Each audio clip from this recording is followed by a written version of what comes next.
Good afternoon, everyone. Welcome to our post-game press conference. You have here Jel Cayula, Coach Zach De Los Santos, and Erica Santos of the Signal HD Strikers who won in straight sets against the Atari Chargers.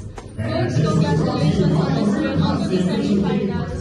Can you talk about yung third set, Coach? Sobrang tight ng game, dikitan talaga compared to the first two sets. Paano mo lang narally yung team in order to overcome the challenge and get the win?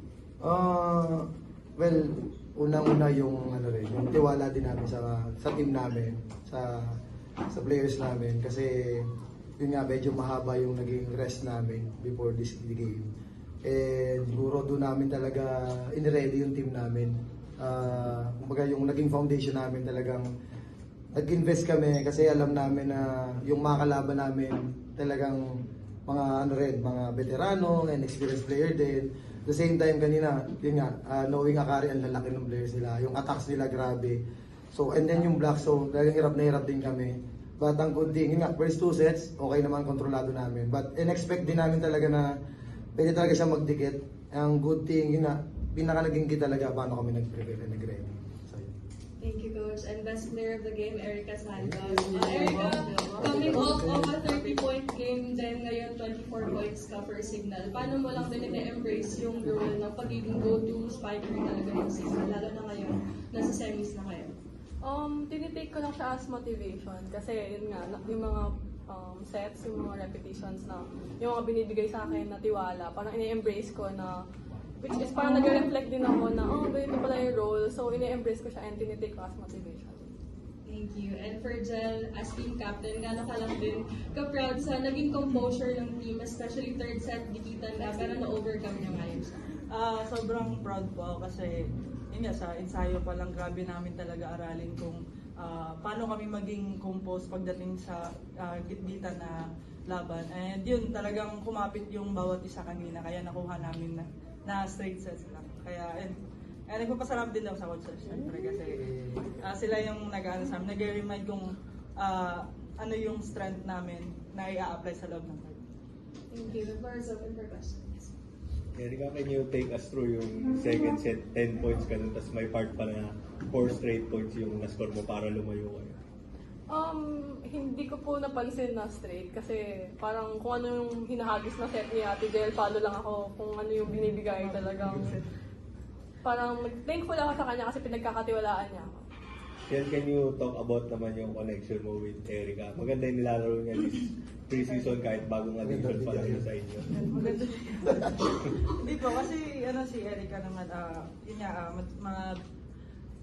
magaan lang siya kasama din sa loob ng court. So yung communication namin parang inside and outside the court nga kaya yun nga, pag may mga adjustment, iusap talaga kami. And ayun, sobrang tiwala din ako sa kanya kasi alam ko kung ano din yung strength niya, kung ano yung kaya niya i-contribute sa team. So ayun, and looking forward pa sa lahat ng i-adjust pa namin, and sure ako na mas magiging okay pa yung connection namin. yes. Coach, noong umpisa po ng taon, parang ang kwento sa Signal nga po ay kulang kayo sa tao and yung mga nangyari nga po away from the court. Halos kalahating taon nagdaan, ngayon mas malakas na, mas playoff contender palalo. Ano po yung nagbago sa loob ng 6-7 buwan na yun na sa tingin nyo nagpa-overcome talaga sa inyo sa mga pagsubok din na pinagdaanan nyo on and off? Nakakayak naman yung tanong ko. Hindi ako may hindi joke lang.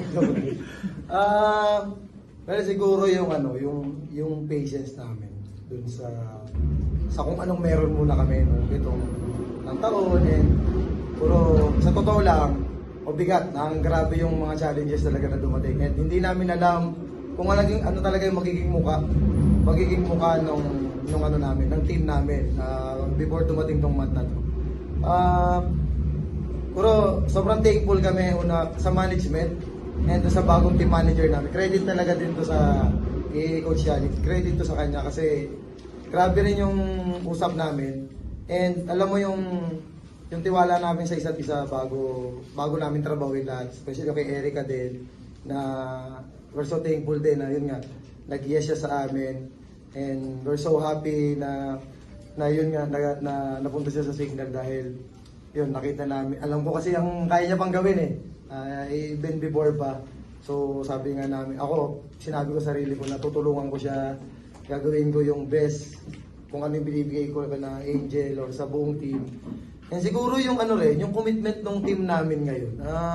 Hindi kami malakas, sa totoo lang, hindi kami yung team na talagang alam mong napaka-contender, nas rebuilding pa kami ngayon. Pero yung paano sila mag-commit. And then, siguro yung adjustment din bilang coach dun sa team. And ano yung best na mabibigay ko sa kanila. Not only dun sa ano yung pwede nilang ibigay. Siguro yung give and take din namin sa isa't isa.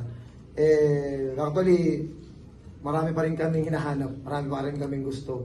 But we're so happy na kung nasaan man kami ngayon. Dahil nakikita namin kung saan pa kami papunta at ano pa yung pwedeng marating namin.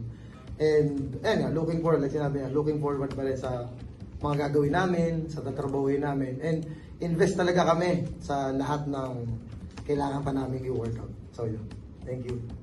Coach, na-mention niyo nga rebuilding. Siguro gano'ng kalaking testament na lang din to sa team na nakapasok kayo into the semifinals kahit na yun, marami pa kayong inaayos for the system. Siyempre, of course, sobrang laki para sa akin. Ako bilang coach nila, sobrang laki nung achievement na to dahil siyempre ako, every day, every night, tinitingnan ko ano ba yung pwede namin improve, ano ba yung pwede namin gawin pa. But again, ulitin ko lang, sobrang proud ako dun sa team dahil grabe rin silang mag-respond sa akin or sa aming coaches. And kahit anong status nung nangyayari or nagiging hard ba yung training, nagiging easy ba, but at the end of the day, kailangan na-explain ko sa kanila ano ba yung reason sa purpose ng ginagawa namin. So, ayun. Thank you, Coach. Thank you, Jen. Yay! Sinabi ko yan.